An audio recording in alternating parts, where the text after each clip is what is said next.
Vale, vamos a continuar con el capítulo 4 de psicopatología del volumen 2, que es, trastornos asociados a traumas y estresores.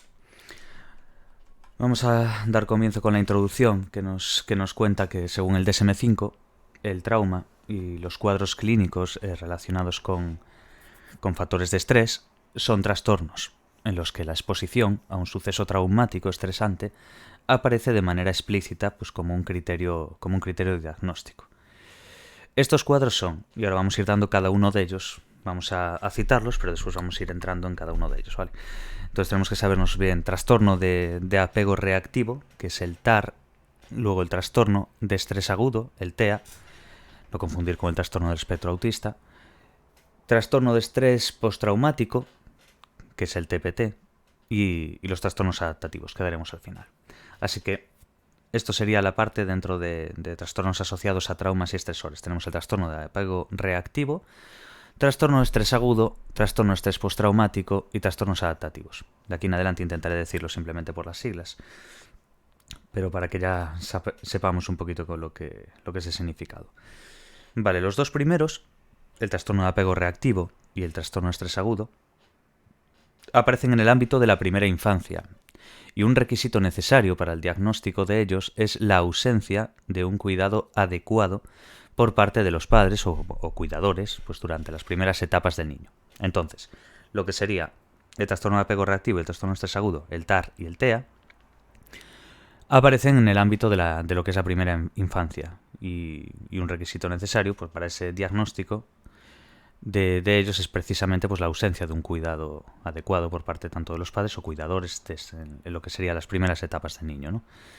El TEA y el TPT están más vinculados a sucesos traumáticos y cuentan con mayor tasa de prevalencia y gravedad, mayor relevancia clínica y más frecuente en consulta.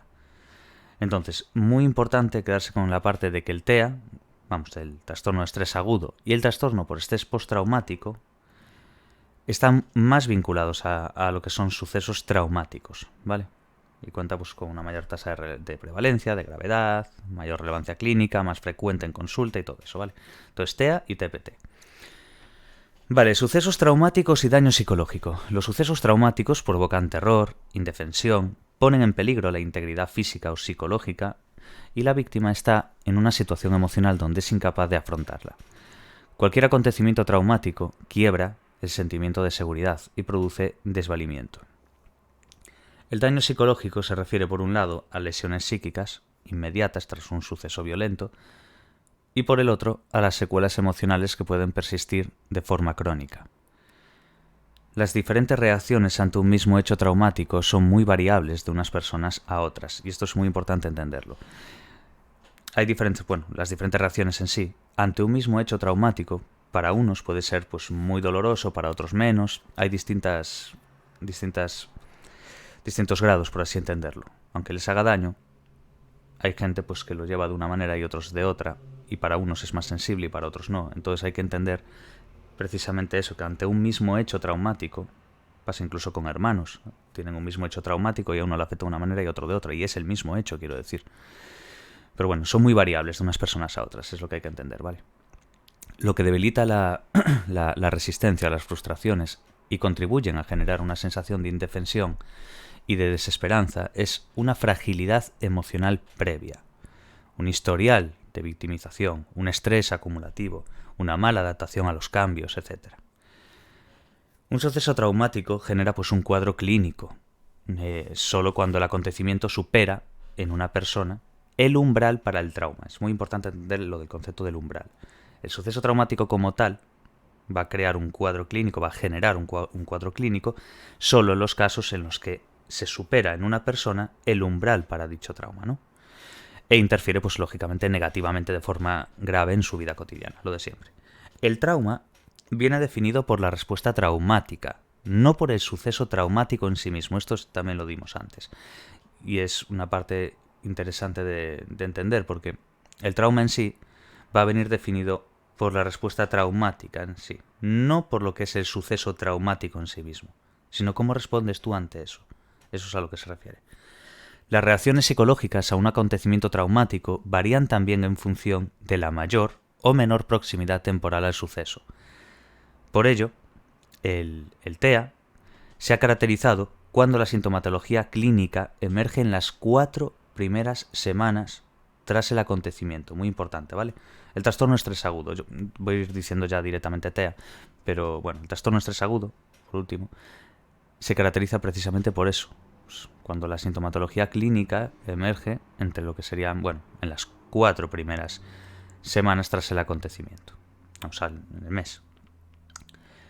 Y sin embargo, el trastorno por estrés postraumático se diagnostica solo cuando han transcurrido más de 4 semanas del suceso, ¿vale? Entonces, lo que hay que entender, en el TEA, trastorno de estrés agudo, va a emerger entre las 4 primeras semanas, primera, segunda, tercera y cuarta. Ahí va a emerger, tras el acontecimiento, lógicamente. ¿Qué es lo que pasa? Que el trastorno de estrés postraumático solo se va a diagnosticar cuando hayan transcurrido más de 4 semanas del suceso. Cuando pase el mes, ahí sí. Vale, bien. Pues vamos a ir viendo un poquillo cada uno, ¿vale? Bueno, trastorno de estrés agudo, el TEA. El TEA se diagnostica solo cuando el trauma ha tenido lugar entre el tercer día y la 4ª semana tras el suceso, lo que hemos visto aquí, las 4 primeras semanas. Pero bueno, aquí nos aclara pues que ha tenido lugar entre lo que es el tercer día y la 4ª semana tras el suceso, el periodo crítico para que se fije el proceso patológico, vamos. Es una reacción postraumática intensa que desborda la capacidad de afrontamiento de la persona y se caracteriza por la presencia de síntomas disociativos. Esto es muy importante, ¿vale? Esto de hecho es una de las cosas para diferenciar. La principal diferencia en sí suele ser pues las reacciones disociativas en el TEA, ¿vale? Lo vamos a ver más abajo, pero bueno, por si acaso ya lo voy diciendo. Entonces, es una reacción postraumática intensa y que desborda la capacidad de afrontamiento de la persona y se va a caracterizar por la presencia de síntomas disociativos. Esa es la clave, ¿vale? Disociativo. Embotamiento emocional, aturdimiento, extrañeza respecto a la realidad, despersonalización y amnesia disociativa, que va a conllevar pues una incapacidad para recordar aspectos significativos del suceso. Eso es el trastorno de estrés agudo, ¿vale? El TEA. No confundir con el trastorno de espectro autista, ojo, que es... Sufren síntomas de reexperimentación del suceso, conductas de evitación y síntomas intensos de ansiedad, que genera pues un malestar clínico significativo e interfiere negativamente en su vida. Este trastorno aparece con más frecuencia en víctimas vulnerables, pero también puede darse en personas sin predisposición, de hecho. Se va a ver más en víctimas que sean vulnerables, lógicamente, pero eso no quita que haya personas sin predisposición que también la puedan tener. Entonces, la detención de las reacciones postraumáticas en fase temprana posibilita la identificación de las personas de riesgo de padecer después trastorno de estrés postraumático ulterior y el establecimiento de unas estrategias de intervención profiláctica. Vamos a evitar la cronificación del trastorno, pillarlo a tiempo para entendernos, ¿no? Pues eso sería un poco el tema de trastorno de estrés agudo. Vamos a ver ahora, mira, esto es lo que os comentaba antes. La principal diferencia entre lo que es el trastorno de estrés agudo y el trastorno de estrés postraumático es la duración de los síntomas, ¿vale? Y el énfasis, mira, exactamente lo que dije antes, mira, el énfasis del TEA en las reacciones disociativas, lo que es la disociación peritraumática. Esto es clave, ¿vale? Una es la duración de los síntomas y lo del tema de la reacción disociativa, ¿vale? Es la principal diferencia de saber diferenciar, bueno, del TEA, trastorno de estrés agudo, al trastorno de estrés postraumático. Ahora vamos a ver aquí las variables facilitadoras del trauma. Lo he puesto en otro archivo aquí para que podamos verlo un poco más grande y que podáis verlo en el vídeo.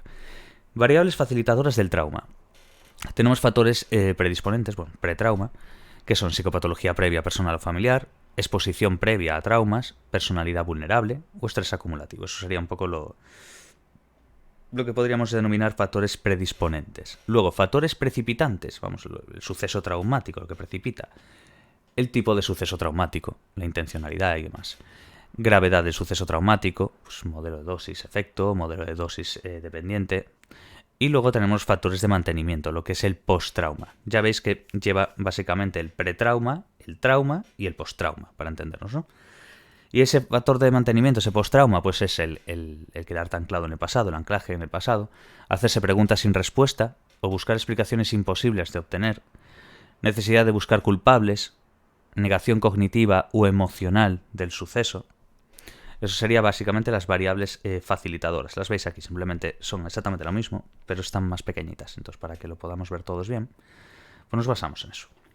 Y luego nos iríamos a los criterios diagnósticos del trastorno del estrés agudo, el TEA. Simplemente vamos a leer la tabla del DSM de criterios diagnósticos. Vamos a ver en este, por ejemplo, este es el de trastorno de estrés agudo. Vale, el 4.2 creo que aquí no la tiene la 4.2 y la podemos ver, sí, hasta aquí atrás. Es que a veces que el orden no va muy bien. Entonces, por ejemplo, aquí va la 4.2 y después la 4.1 aquí. Entonces yo pondría la 4.1 arriba y luego la 4.2 aquí. Que es básicamente cómo están hechos estos, ¿ves? Entonces, bueno, vamos con los criterios diagnósticos, el DSM-5 de siempre, del trastorno de estrés agudo. Vamos a ir viendo A, B, lo típico, ¿no? Vale, criterios diagnósticos del estrés agudo en el DSM-5. En el A, exposición a la muerte, lesión grave o violencia sexual, ya sea real o una amenaza, en una o más de las formas siguientes. Y vamos a ver 4 puntos. Experiencia directa de él o los sucesos traumáticos, en plural se refiere. Presencia directa de los sucesos ocurridos a otros. Conocimiento que él o los sucesos traumáticos ha o han ocurrido a un familiar próximo o a un amigo íntimo.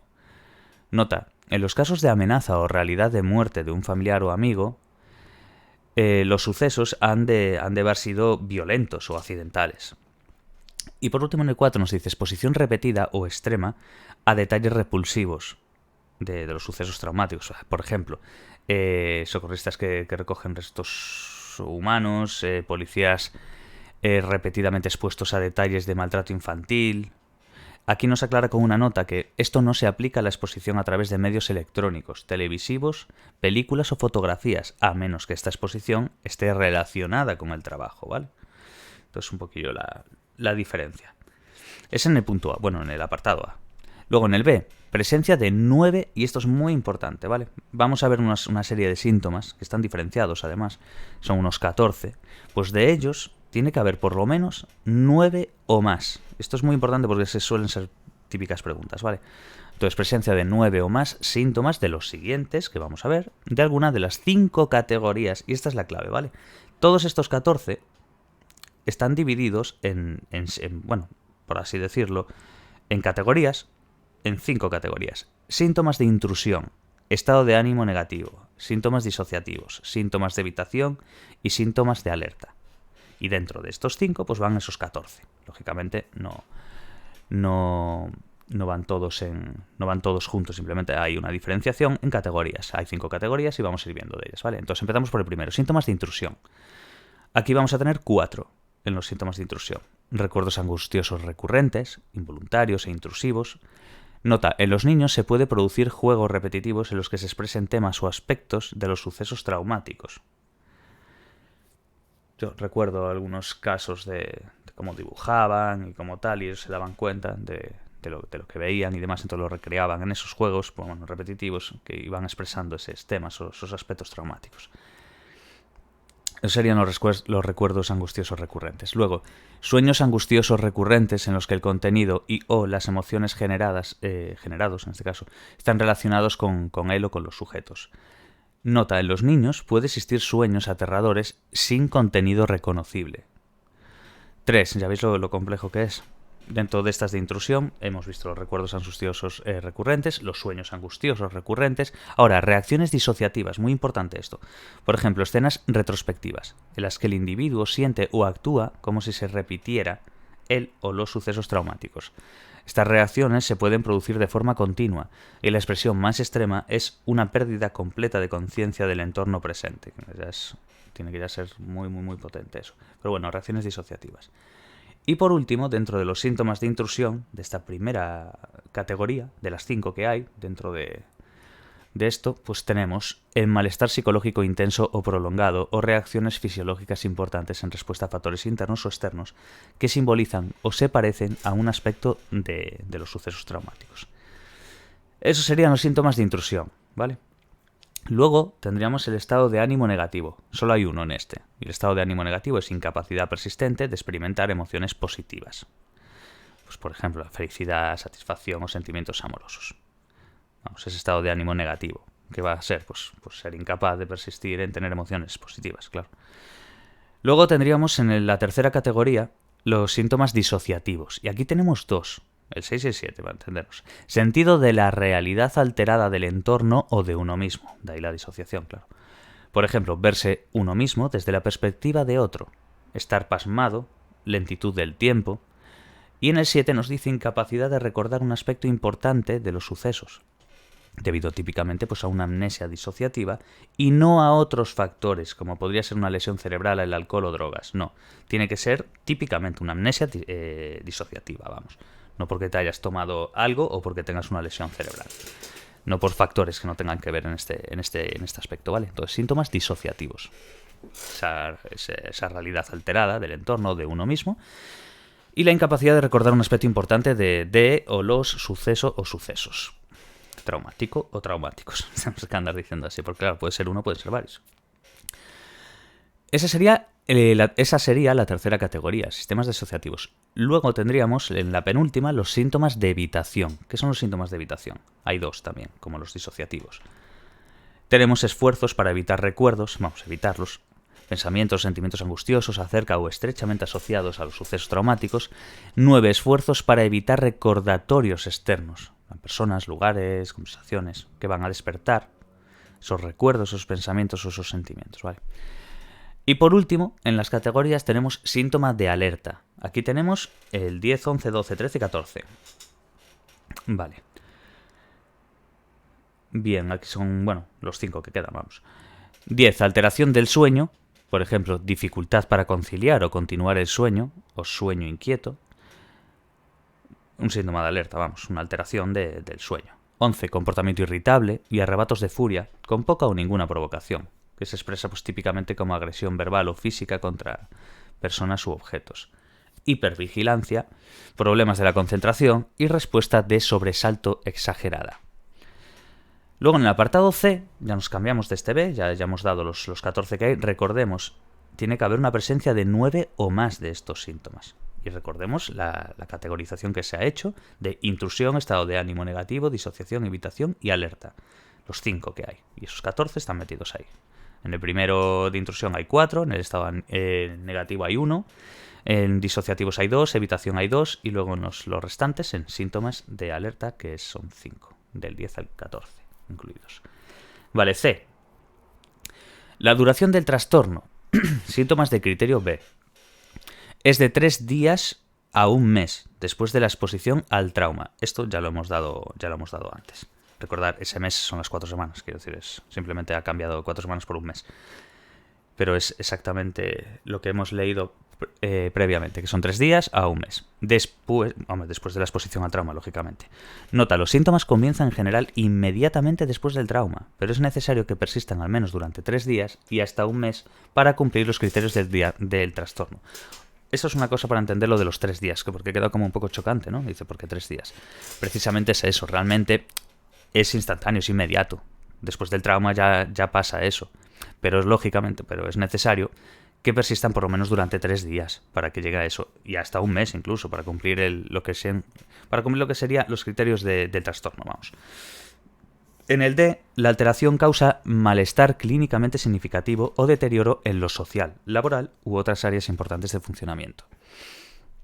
La alteración no se puede atribuir a los efectos fisiológicos de una sustancia. Pues, ya sabéis, medicamento, alcohol u otra afección médica, como es lo que hemos dicho antes, traumatismo cerebral leve. Y no se explica mejor por otros trastornos psicótico breve. Entonces la cosa es entender, creo que se entiende bien. Aparte es un tema que se entiende bastante bien. Trastorno estrés agudo, quedémonos con eso, las cifras, acordaos de los 9 o más, de los 14 que hay, la diferenciación entre los 5 categorías. Repasamos: intrusión, estado de ánimo negativo, síntomas disociativos, evitación y síntoma de alerta. Eso sería un poco la historia, ¿vale? Bien, una vez dado el TEA, yo quería en este vídeo dar el TEA, y el TPT también. Y así lo acabamos también, el TPT. Trastorno estrés postraumático. según el DSM-5, puede aparecer cuando la persona ha sufrido una grave agresión física, violencia, abuso sexual o una amenaza para su vida de forma directa, vamos, en primera persona, o de forma indirecta como pues, algún familiar. Recordar bien, y esto es muy clave, la verdad, en lo que sería el trastorno de estrés postraumático, intentar diferenciar bien con el TEA, ¿vale? Lo que es la principal diferencia entre lo que era el TEA y el TPT, lo leímos hace nada, es la duración de los síntomas. Y luego, pues que en el TEA hay un énfasis en las reacciones disociativas, a diferencia que en el trastorno de estrés postraumático, ¿vale? Es importante porque yo creo que esa además, en particular, creo que nos la pueden preguntar perfectísimamente. Bueno, entonces, hemos citado básicamente lo que es el concepto en sí, que nos trae el DSM-5 para entender cómo surge este trastorno de estrés postraumático, y también puede desarrollarse pues, cuando una persona ha sido testigo directo de agresiones físicas o sexuales o de violencia doméstica, sobre todo pues, en caso de menores. Habitualmente los sucesos desencadenantes son agresiones intencionadas, o en menor medida sucesos accidentales, catástrofes, accidentes de tráfico. Las agresiones intencionadas causan el trastorno con mucha mayor probabilidad y presentan mayor gravedad. Vale, ¿cuáles serían las características clínicas dentro de lo que es el trastorno de estrés postraumático? Pues según el DSM-5, los criterios para el diagnóstico, lo tenemos aquí también simplemente os lo quería enseñar un poquito, vamos por aquí para abajo, estos son los criterios, nos van a ir hablando de cada uno de ellos, lo tenemos ahí también, así que bueno, vamos a ir viendo cómo se va cumpliendo todo. Características clínicas, pues según el DSM-5, los criterios para el diagnóstico del trastorno de estrés postraumático son similares en adultos, adolescentes y niños. Fijaos que es una cosa peculiar. Adultos, adolescentes y niños, los criterios son básicamente similares, pero existen algunas diferencias definitorias y sintomatológicas. Vamos a ver ahora eso que os iba a decir. Para mayores de 6, bueno, como lo vemos todo por aquí, ¿vale? Mayores de 6 y menores de 6. Un poquito la tabla, ¿no? Para mayores de 6 años, en lugar de los 3 años, como era en el DSM-4-TR. Importante, ¿por qué? Porque nos pueden preguntar una comparativa. Nos pueden decir, pues, los años, pues para mayores de 6 años es ahora, pero antes, el anterior al DSM-5 era el DSM-4-TR. Entonces, tenemos que quedarnos con ese dato, ¿vale? Porque se ha subdividido el núcleo de evitación y embotamiento afectivo. Pero bueno, para mayores de 6, importante ese detalle. Y el tema de los 3, cuando era el anterior. Entonces, para mayores de 6 años, vamos a ir viendo, ¿vale? Esta parte, y luego, para menores de 6 años, veremos la otra parte. Es lo mismo, me refiero, no estoy saltando nada, simplemente es un poco la idea, ¿no? Los aspectos nucleares de este cuadro clínico son 4. ¿Veis aquí? Bueno, no voy a andar cambiando, simplemente es eso mismo. La reexperimentación de la agresión o experiencia. Vamos, pesadillas, imágenes y recuerdos repetitivos o involuntarios, flashbacks. Esos son los aspectos nucleares de este cuadro clínico. Entonces vamos a ir viendo los 4 que hay. Primero, la reexperimentación de la agresión o experiencia. Segundo, la evitación conductual y cognitiva de lugares o recuerdos asociados al hecho. Tercera, las alteraciones cognitivas y los cambios de estado de ánimo. Y cuarta, las respuestas de hiperactivación, en forma de dificultades de concentración, irritabilidad, problemas para dormir. Y, como nueva aportación del DSM-5, y esto es muy importante porque también nos lo pueden preguntar perfectamente, sobre todo cuando hay cambios nuevos y cuando hay cosas que han cambiado del DSM anterior a este, eso suelen preguntarlo mucho. Entonces, nueva aportación del DSM-5, conducta autodestructiva o temeraria, ¿vale? Entonces, estos serían los 4, sí, los aspectos nucleares de este cuadro clínico, ¿vale? Mayores de 6, acordarse, 4. Luego, en niños menores de 6, bueno, todo esto ya os lo dije antes, experiencia directa de los sucesos, presencia directa, conocimiento, bueno, exposición repetida, lo de siempre. Básicamente es lo que acabamos de leer ahora. Aspectos nucleares, mayores de 6. Ahora, en niños, ojito con esto, en niños menores de 6 años, en lugar de los 4 núcleos sintomáticos necesarios que hemos visto aquí, se requiere, y vamos a ver aquí 3 si no recuerdo mal, sí, vale. 3. Primero, la presencia de la reexperimentación de la vivencia traumática. Bueno, ya veis aquí, ¿no? Criterios aplicables a menores de 6 años y 3, a diferencia de este que era 4. Vamos a ir viendo así. Pues aquí eso que nos dice, que hay, bueno, que tiene que haber la presencia de reexperimentación de la vivencia traumática, la hiperactivación y en el tercero, al menos algún síntoma relacionado con las conductas de evitación o con alteraciones emocionales y sociales. Entonces, muy, muy importante. La evolución espontánea del trastorno por estrés postraumático es muy variable. Es muy variable. La cantidad y tipo de síntomas pueden oscilar con el tiempo. La duración de los síntomas varía de unas personas a otras. En unos casos, incluso hasta un 50%. Los síntomas desaparecen en los 3 primeros meses. En otros pueden prolongarse o reaparecer meses o años después del suceso. Fijaos qué curioso, ¿eh? Ya no es que puedan prolongarse, sino que pueden volver a aparecer, a reaparecer, vamos, meses o incluso años después del suceso. Es importante diferenciar entre si algunos de los síntomas del trastorno por estrés postraumático, por ejemplo, pues distinguir entre pensamientos invasivos y flashbacks, porque los pensamientos invasivos son recuerdos muy vívidos y muy recurrentes de lo sucedido antes y durante el suceso. Sin embargo, un flashback supone revivir el acontecimiento, con pensamientos e imágenes como si estuviese ocurriendo en ese momento. ¿Ves la diferencia entre... Bueno, vemos la diferencia entre pensamientos invasivos? Pensamiento invasivo es el recuerdo que es muy vivido, muy recurrente de lo que sucedió antes y durante incluso el suceso. El flashback ya es ponerte tú a revivir el acontecimiento con pensamientos y con imágenes como si estuviese ocurriendo en ese momento. Bueno, un flashback, vamos. La intensidad de la vivencia y su carácter impredecible generan sensación de temor. La amnesia disociativa es la imposibilidad o dificultad de recordar información relacionada con el acontecimiento negativo y que no puede ser atribuida a las leyes naturales del olvido. Entonces, esta amnesia disociativa es esa imposibilidad o esa dificultad para poder recordar esa información que se relaciona con el acontecimiento negativo. Entonces, no puede ser atribuida a las leyes naturales del olvido, sino que es una amnesia disociativa. Esta amnesia, de hecho, puede explicarse por sentimientos de vergüenza, de rabia o de culpa, así como para la tendencia a olvidar lo desagradable, como si fuera un mecanismo de defensa, vamos. Esta amnesia pues, tiene unos efectos negativos, lógicamente. Impide la expresión emocional del suceso, evita el apoyo social, bloquea la reevaluación cognitiva y facilita conductas de evitación.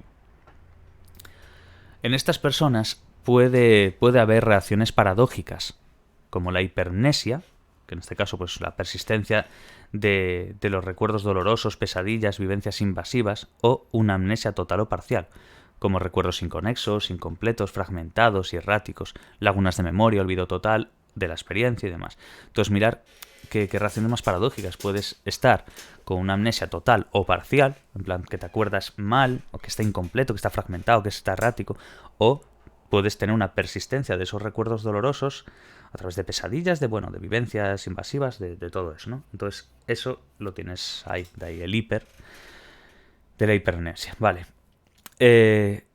Son dos polos que constituyen el núcleo de la sintomatología postraumática. La reexperimentación, lo que es la omnipresencia de lo vivido, y la evitación, que son pues los intentos de soslayar todo aquello que vaya a remitirte directa o indirectamente al trauma, ¿vale? Entonces son dos polos que va a constituir, de hecho, el núcleo de la sintomatología postraumática. El tener esa omnipresencia de lo vivido, esa reexperimentación constante, y la evitación, el decir, vale, pues no, lo voy a intentar soslayar esto, que te remite directa o indirectamente al trauma. Ese es el rollo. Vale, en este cuadro clínico tenemos que distinguir lo que son los síntomas positivos de los síntomas negativos. Los síntomas positivos, reexperimentación, alteraciones cognitivas, evitación y activación. Los síntomas negativos, apatía, embotamiento afectivo, sensación de indefensión, que son pues las más difíciles de tratar, de hecho. Para diagnosticar trastorno de estrés postraumático se requiere que el suceso traumático produzca interferencia significativa en el funcionamiento social y o escolar laboral. Esto es muy importante saberlo, ¿vale?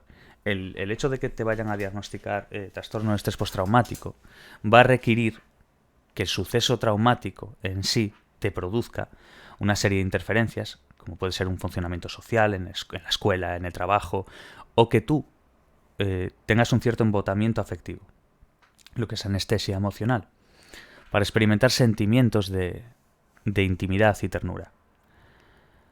Se diagnostica trastorno de estrés postraumático si los síntomas se mantienen más allá de un mes desde el suceso. Importante eso, ¿vale? Ya lo dijimos antes, si no os acordáis, cuando dijimos lo del TEA, era entre las 4 primeras semanas, vamos, el mes, entre el tercer día exactamente, y 4 semanas que era el mes. En el trastorno de estrés postraumático era del 4 para adelante, vamos, de las 4 semanas para adelante, un mes. Entonces ya nos pone aquí, si los síntomas se mantienen más allá de un mes desde el suceso. Eso sería la forma de diagnosticar el trastorno de estrés postraumático, ¿no? Anestesia emocional, que dijimos antes, no sé si os acordáis cuando cité aquí cierto embotamiento afectivo. Eso es la anestesia emocional, ¿vale? Lo va a decir ahora. Anestesia emocional, embotamiento afectivo para experimentar sentimientos de intimidad y ternura hacia los seres queridos tras un suceso traumático, sobre todo si ha sido causado intencionadamente por otra persona.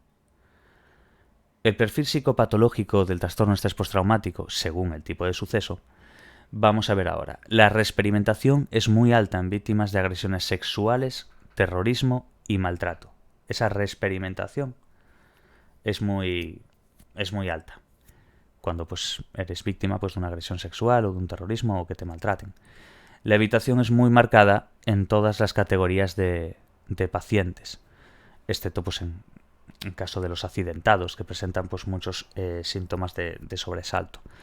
Y por último, la hiperactivación y los cambios en el estado de ánimo afectan a todas las víctimas. Esto es algo que tienen todas en común, esa hiperactivación, esos cambios en el estado de ánimo, ¿vale? Evolución temporal de los síntomas. Las reacciones inmediatas, malestar emocional generalizado, aislamiento, pérdida de apetito, insomnio. Esto es un poco lo que sería los síntomas, la evolución temporal de los síntomas, para ser más concretos. Y tienen a remitir a las pocas semanas, esas reacciones inmediatas. Luego hay otras que son más largas.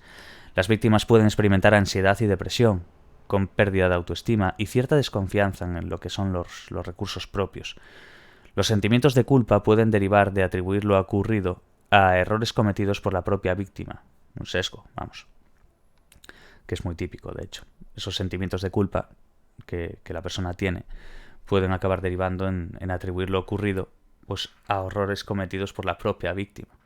Es culpabilizarse de lo ocurrido, como un sentimiento de culpa hacia lo que te haya pasado, aunque lógicamente tú no seas el culpable, puedes tender a hacerlo. Es un sesgo. Esta autoinculpación, ahí está, daña la autoestima de los pacientes y dificulta lo que es la readaptación. Todo ello puede llevar a una reducción de la actividad social lúdica y una disminución de la capacidad para disfrutar.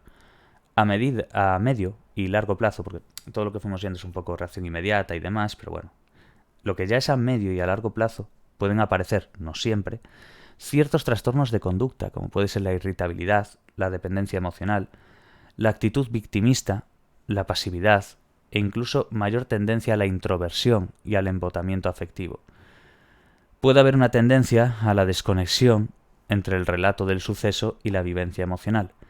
La irritabilidad es resultado pues, de una baja tolerancia a la frustración y puede traducirse en reacciones agresivas, dirigidas hacia familiares o hacia sí mismos, como puede ser las ideas de suicidio o el abuso del alcohol.